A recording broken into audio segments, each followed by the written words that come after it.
அண்மை செய்தியை பார்த்துக் கொண்டிருக்கிறோம். ஜம்மு காஷ்மீர் எல்லையில் பாகிஸ்தான் ராணுவம் நடத்திய தாக்குதலில் 5 பேர் உயிரிழந்திருப்பதாக தகவலானது வெளியாகியிருக்கிறது. இது தொடர்பான தகவல்களை எமது செய்தியாளர் ராஜகுமரன் வழங்க கேட்போம். ராஜகுமரன், முழு விவரங்கள்.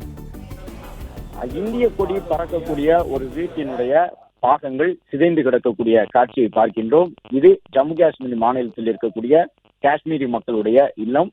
எந்த அளவு அவர்கள் தேசிய உணர்வோடு தன்னுடைய வீட்டின் மீது தேசிய கொடியை பறக்க விட்டிருக்கின்றார்கள் என்பதையும் பார்க்கின்றோம். அந்த வீட்டுக்கு உள்ளாக எவ்வளவு கொடூரமான ஒரு தாக்குதல் நடத்தப்பட்டிருக்கின்றது என்பதையும் பார்த்து கொண்டிருக்கின்றோம்.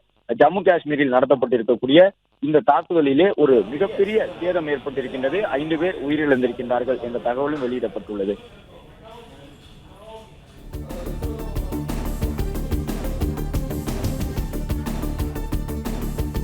பிளே ஸ்டோர் மற்றும் ஆப் ஸ்டோரில் இருந்து பாலிமர் செயலியை QR கோடு மூலம் பதிவிறக்கம் செய்யுங்கள்.